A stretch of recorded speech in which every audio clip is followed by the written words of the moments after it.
എൻ്റെ പേര് ഗോഡ്സൺ. ഇതെൻ്റെ അമ്മച്ചി.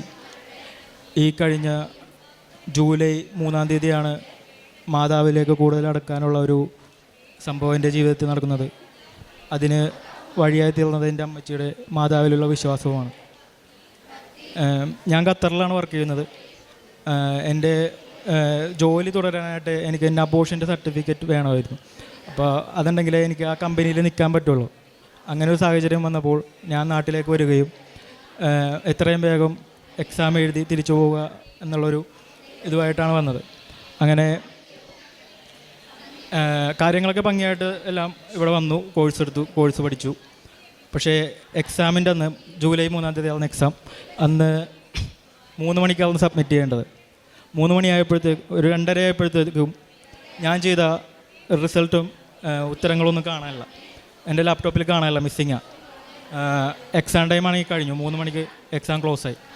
അപ്പം ഞാൻ എൻ്റെ കയ്യനങ്ങളില്ല, കാലനങ്ങളില്ല, അങ്ങനത്തെ ഒരു അവസ്ഥ നിൽക്കാൻ നേരത്ത് എന്ത് ചെയ്യണമെന്നറിയില്ല. എല്ലാം കഴിഞ്ഞു, ഇനി എനിക്ക് ഖത്തറിലേക്ക് തിരിച്ചു പോകാൻ പറ്റില്ല എന്നാണ് ഞാൻ വിചാരിച്ചത്.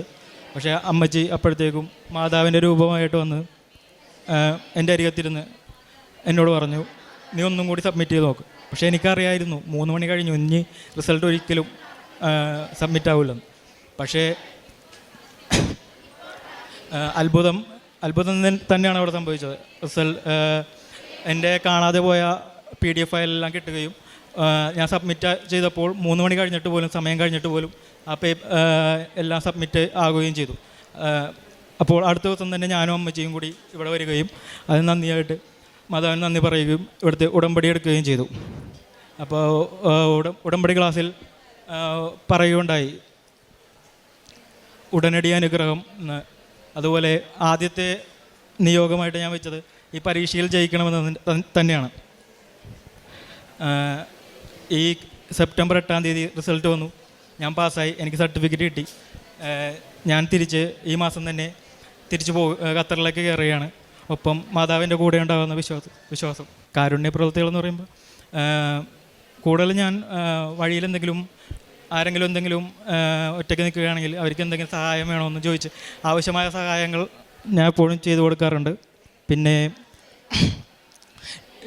ഇവിടെ എൻ്റെ 2 കൂട്ടുകാരന്മാർക്ക് വരാനായിട്ട് അവർക്ക് ഇവിടെ വന്നൊന്നുണ്ടായിരുന്നു, പക്ഷേ വരാൻ പറ്റില്ലായിരുന്നു.